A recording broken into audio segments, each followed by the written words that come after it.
The fog lay thick over San Francisco Bay on the morning of November 12, 1942, a chill, damp blanket that did nothing to cool the electric anticipation crackling through the air at the Permanente Metals Corporation.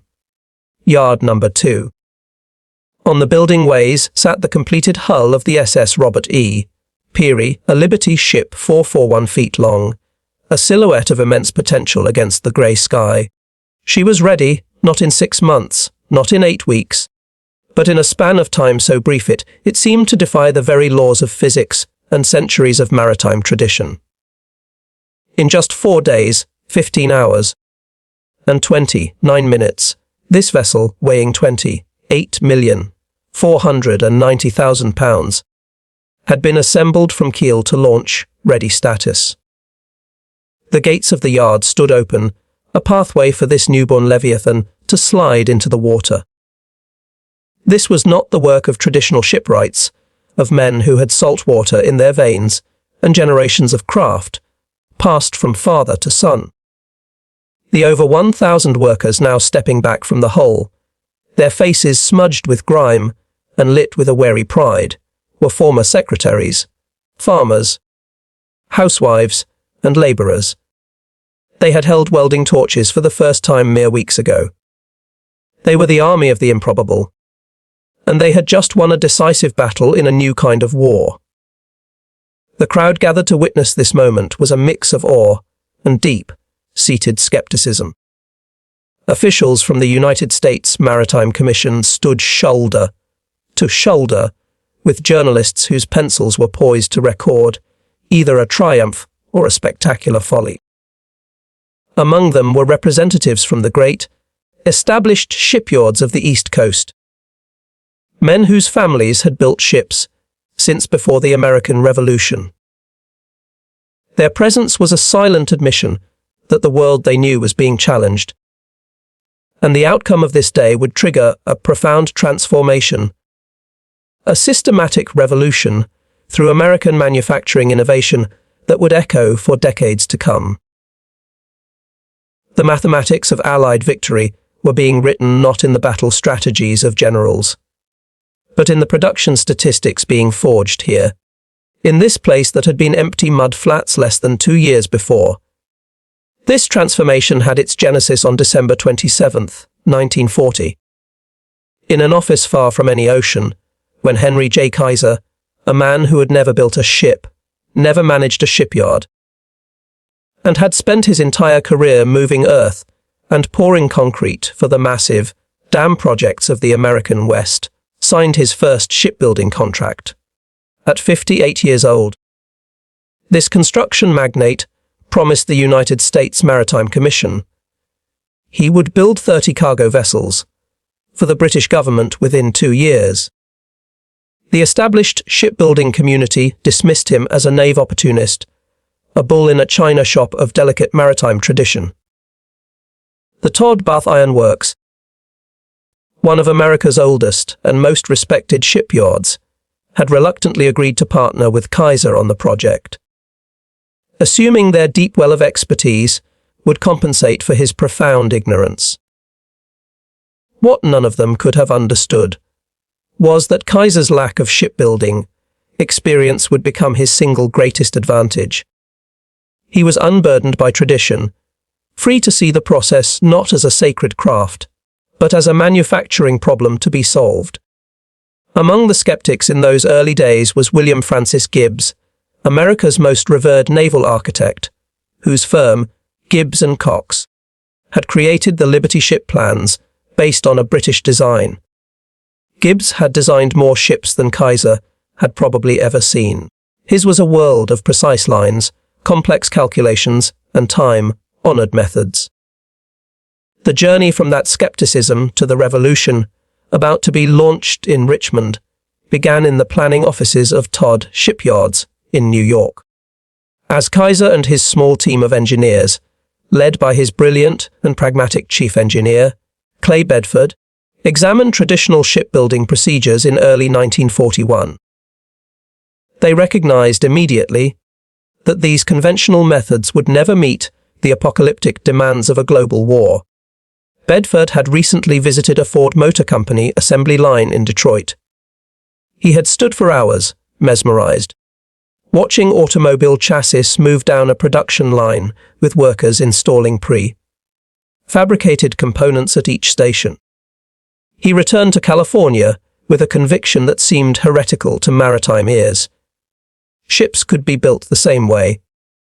The traditional shipbuilders considered this comparison absurd. A car was a simple machine, a ship was a floating city, a complex ecosystem of systems and structures. The first real shockwave from the Kaiser organization came with his proposal to eliminate riveting entirely. Traditional ship construction was a symphony of percussion, relying on millions of rivets, heated metal pins, hammered through overlapping steel plates by crews working with perfect, rhythmic coordination. A skilled crew could install perhaps 100 rivets per day. Each Liberty ship, if built conventionally, would require approximately 1 million of them. Kaiser proposed using electric arc welding instead, a technique he and his men had mastered while building pipelines across the deserts and mountains of the West. Vice Admiral Emory S. Land, the chairman of the United States Maritime Commission, examined Kaiser's proposal with deep skepticism. His private correspondence, preserved in the National Archives, reveals the maritime establishment's reaction. Welding has never been proven reliable for hull construction at this scale. Land wrote, "The British Navy forbids welding on warship hulls. Kaiser is proposing we bet America's supply lines on an unproven technology." Yet Land was also a pragmatist, and he recognized the cold, hard arithmetic of desperation. German U-boats and surface raiders were sinking Allied shipping faster than all the traditional shipyards in the world could replace them. In 1941 alone, approximately 3.6 million tons of Allied shipping would be sent to the ocean floor. Britain was literally starving. American shipyards using conventional methods required an average of 230 days to build a single cargo ship. At that pace, the Allies would lose the Battle of the Atlantic before American industry could even begin to respond. The decision to approve Kaiser's contract represented not confidence, but stark, unvarnished necessity. The Richmond shipyard rose from those empty mud flats with breathtaking speed between January and December of 1941. Kaiser's construction crews, men experienced in building the Hoover and Grand Coulee dams, erected a facility that horrified traditional maritime engineers. Instead of the massive gantry cranes and longitudinal building ways that characterized established shipyards, Richmond featured something entirely alien. The yard was laid out like an automobile assembly plant. Vast open areas for pre-fabrication surrounded 7 parallel building ways. Railroad tracks crisscrossed the facility like arteries, designed to move massive steel sections weighing up to 150 tons. Overhead cranes, capable of lifting entire ship sections, stood like silent sentinels every 100 feet. John Riley, the chief naval architect for Bethlehem Steel Corporation and a 30-year veteran of shipbuilding, visited the Richmond Yard in May 1941. His inspection report, marked confidential at the time, contained both sharp technical criticism and a note of grudging admiration. "Kaiser has violated every principle of efficient shipyard layout I learned in 3 decades of experience," Riley wrote. "His prefabrication areas are too large. His crane capacity is absurdly excessive. His building ways are too short. Yet, I must admit the facility is designed for exactly what he claims, the rapid assembly of pre-fabricated sections.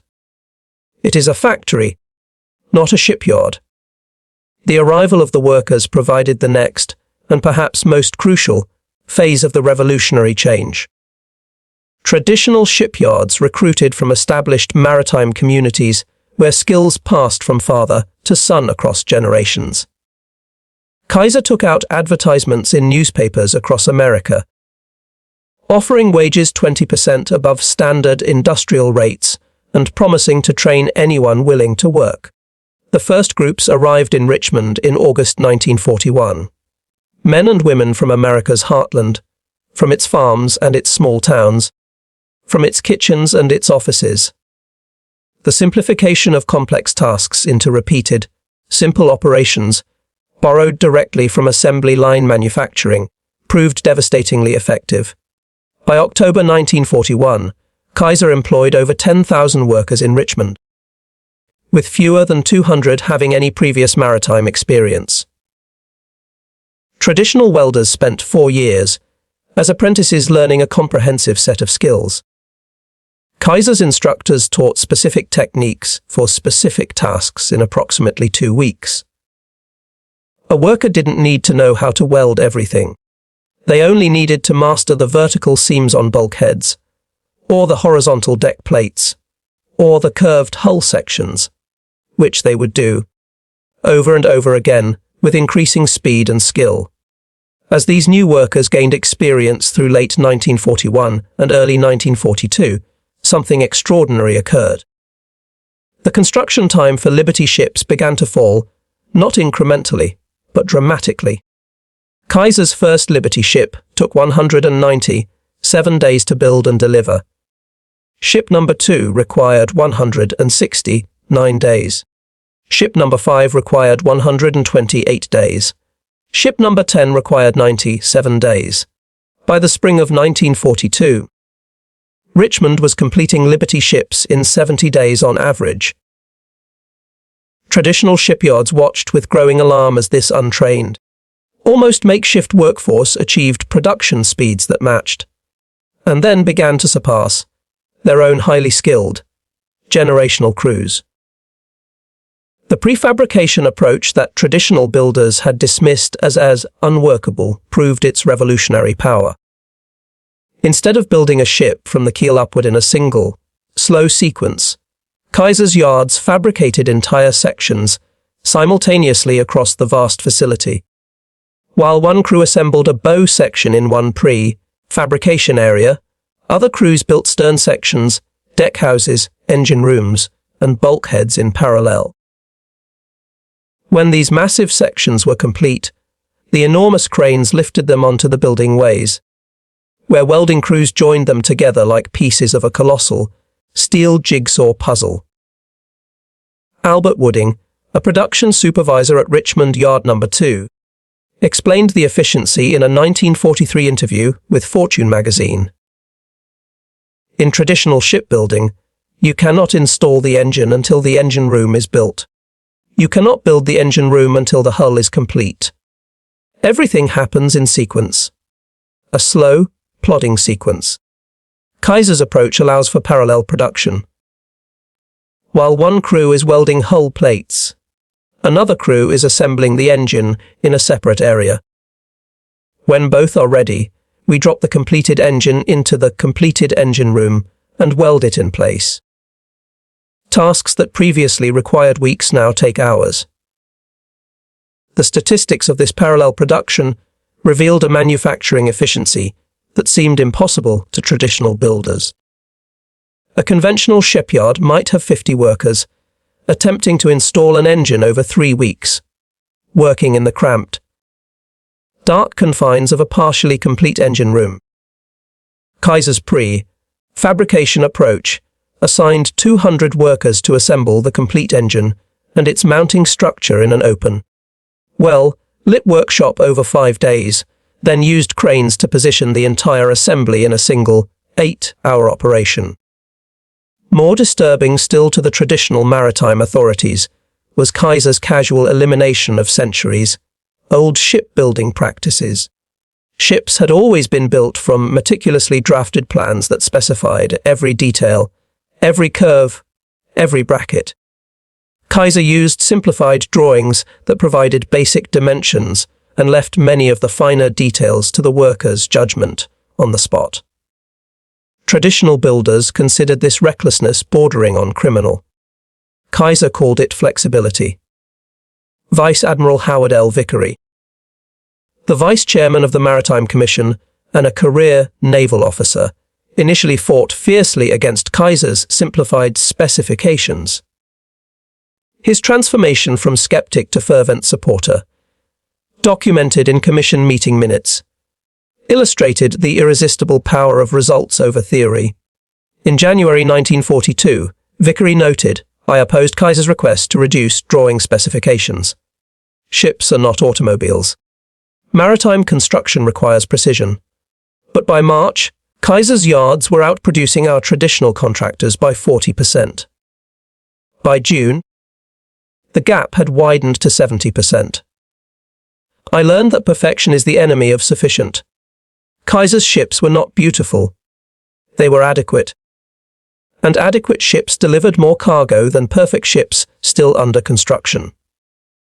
As construction speeds increased through the spring and summer of 1942, a fierce, productive competition developed among Kaiser's 7 shipyards spread across California, Oregon, and Washington.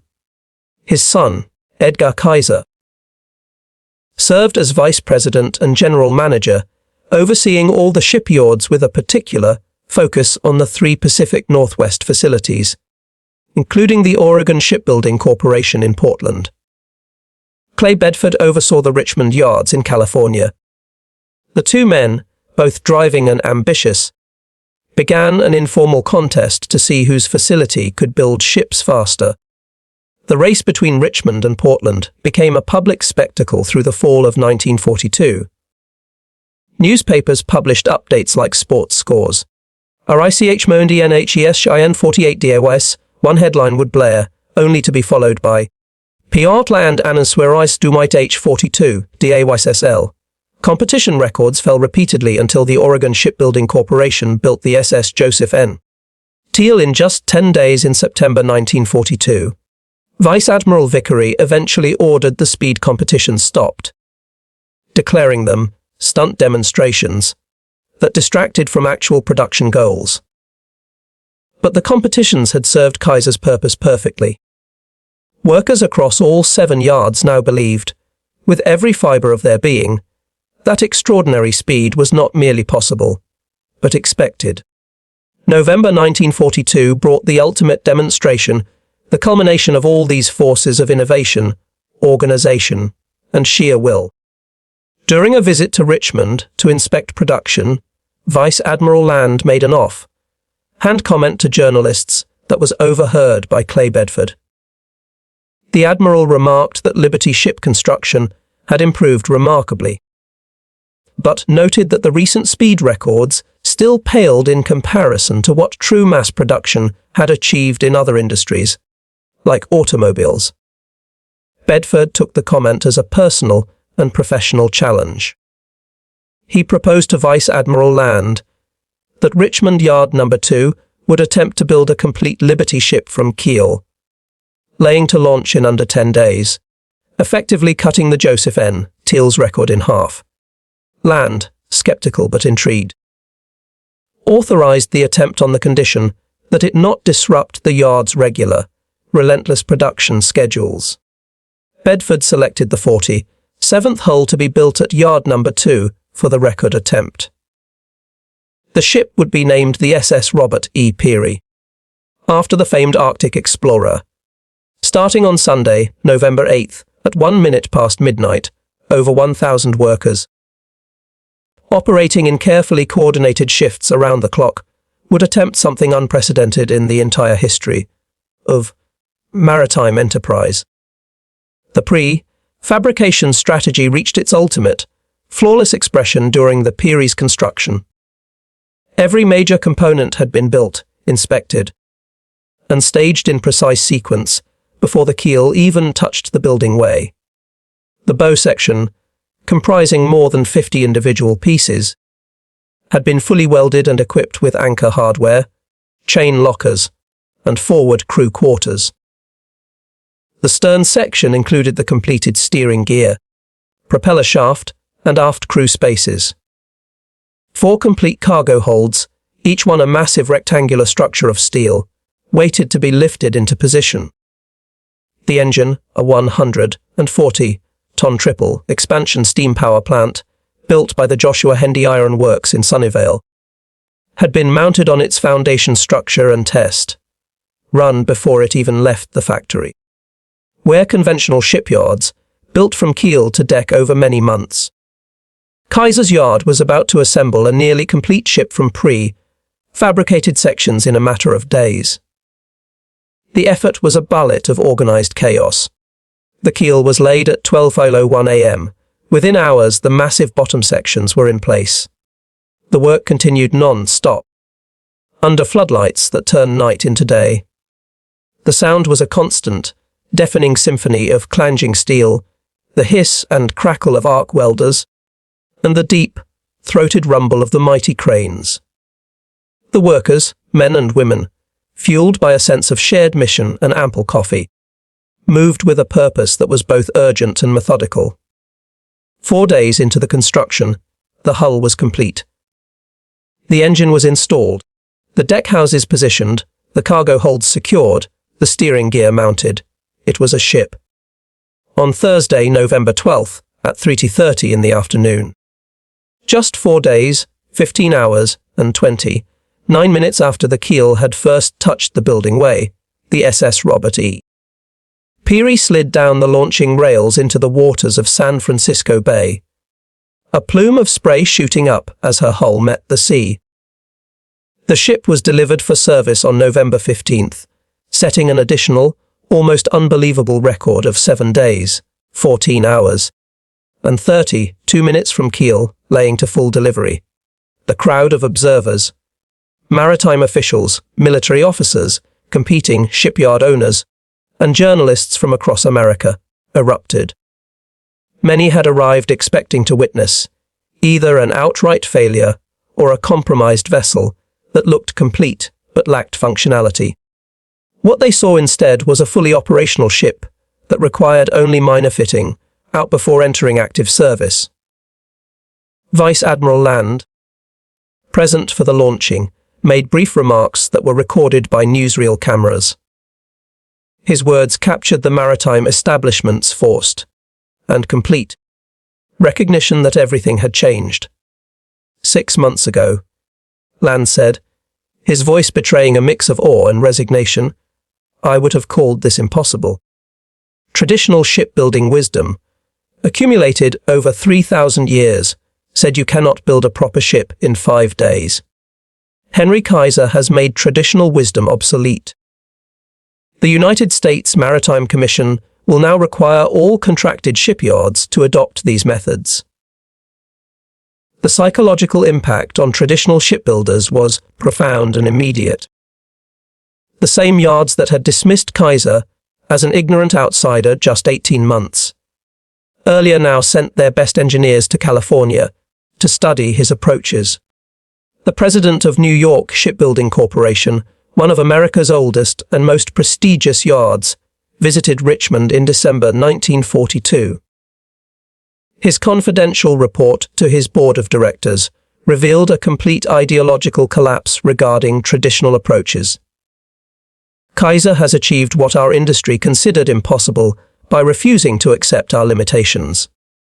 The report stated, he treated shipbuilding as a manufacturing problem rather than a craft tradition.